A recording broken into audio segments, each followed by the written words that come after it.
जय माता रानी दोस्तों, आप सभी की बहुत बहुत स्वागत है आपके अपने चैनल राधा कृष्ण ऑफिशियल में। उम्मीद करती हूँ आप लोग बहुत अच्छे होंगे। तो ये बताने के लिए कमेंट बॉक्स में जय श्री विष्णु जरूर लिखिएगा। तो चलिए दोस्तों, आज मैं आपको गीता जयंती के अवसर में मोक्षदा एकादशी व्रत की कथा सुनाती हूँ। तो आप लोग कथा पूरा जरूर सुनिएगा। तो सबसे पहले आप सभी को गीता जयंती की ढेर सारी शुभकामनाएं। अब चलिए सुनते हैं मोक्षदा एकादशी व्रत की कथा।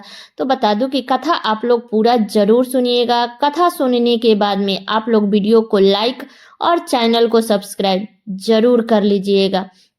तो चलिए सुनते हैं मोक्षदा एकादशी व्रत की कथा। एक समय की बात है जब भगवान श्री कृष्ण से युधिष्ठिर महाराज ने पूछा कि हे मधुसूदन, मार्गशीर्ष मास के शुक्ल पक्ष में कौन सी एकादशी आती है और इसका क्या महत्व है। यह सुनकर भगवान श्री कृष्ण बोले कि हे राजन, मार्गशीर्ष मास के शुक्ल पक्ष में आने वाली एकादशी परम कल्याणकारी एकादशी को मोक्षदा एकादशी कहते हैं। इस दिन भगवान दामोदर को तुलसी पत्र से पूजा करनी चाहिए। अब मैं आपको पुराणों में वर्णित मोक्षदा एकादशी का कथा सुनाता हूँ, ध्यान पूर्वक सुनो। जो व्यक्ति इस कथा को भक्ति भाव पूर्वक ध्यान पूर्वक सुनता है तो कथा सुनने मात्र से ही व्यक्ति को अश्वमेघ यज्ञ की फल की प्राप्ति होती है। प्राचीन काल में चंपक नगर नाम का एक बहुत ही सुंदर नगर था।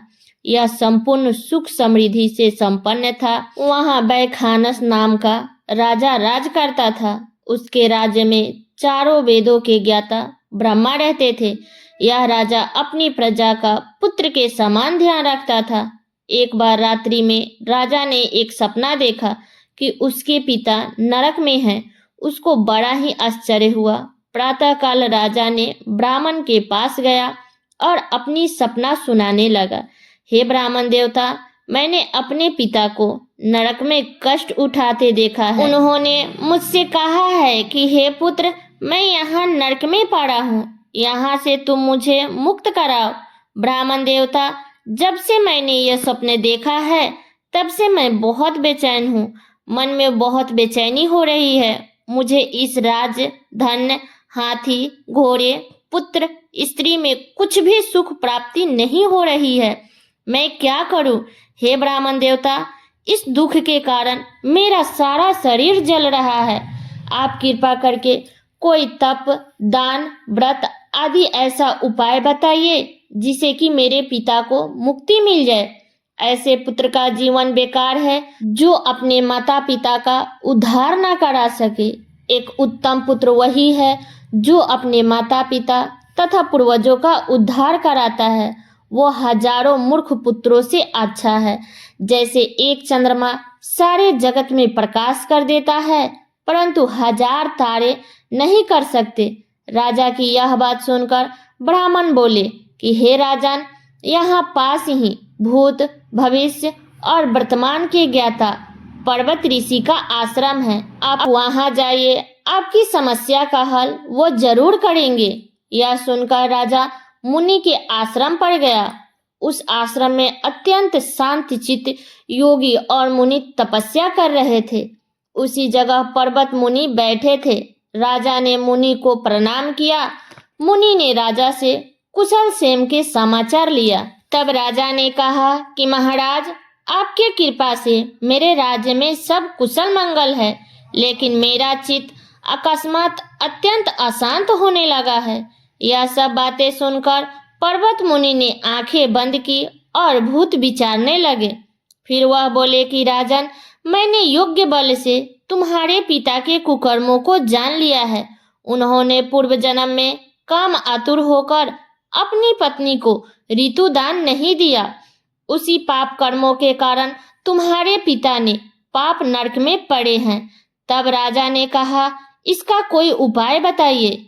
तब मुनि बोले कि हे राजन, आप मार्गशीर्ष मास की एकादशी का व्रत करें और इस व्रत के पुण्य को अपने पिता को समर्पित कर दे। अगर आप ऐसा करते हैं तो आपके पिता को अवश्य ही नरकों से मुक्ति होगी। मुनि का यह वचन सुनकर राजा महल में आया और मुनि के कहने पर कुटुंब सहित मोक्षदा एकादशी का व्रत किया और इस व्रत का पुण्य उन्होंने अपने पिता के अंश में कर दिया, जिसके प्रभाव से राजा के पिता को मुक्ति मिल गई।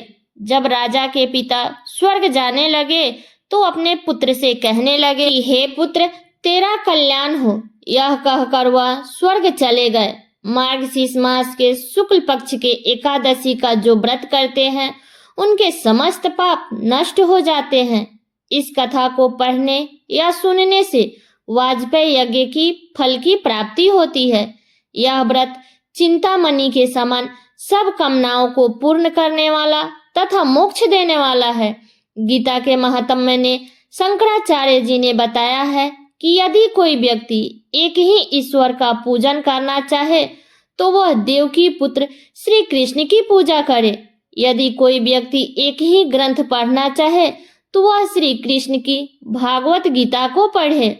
जिस दिन यह भागवत गीता सुनाई गई थी तो वह दिन था मोक्षदा एकादशी का। इसी दिन भगवान श्री कृष्ण ने अर्जुन को भागवत गीता का उपदेश प्रदान किया था।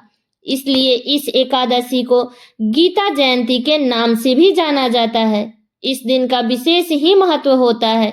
यह है कि भागवत गीता ग्रंथ और संदेश का दान अधिक से अधिक करना चाहिए इस दिन। तो ये है मोक्षदा एकादशी की कथा। तो ये कथा मेरी यहीं तक का था। कैसा लगा ये कथा आप लोग कमेंट करके जरूर बताइएगा। चैनल पे नए हैं तो सब्सक्राइब कर लीजिएगा, बेल आइकन को प्रेस कर दीजिएगा, जिससे मेरे वीडियो का नए नोटिफिकेशन आप सभी के पास में सबसे पहले पहुंचे। और वीडियो को लाइक कर दीजिएगा, क्योंकि आपके एक लाइक से मुझे बहुत ही मोटिवेशन मिलता है। इसलिए वीडियो को लाइक कर दीजिएगा और वीडियो को शेयर कर दीजिएगा, ताकि हर कोई आज मोक्षदा एकादशी के दिन कथा को सुन सके और उन्हें भी सभी पुण्य की प्राप्ति को पा सके। तो चलिए दोस्तों, मिलती हूँ अगले वीडियो में किसी नए वीडियो के साथ में। तब तक के लिए नमस्कार।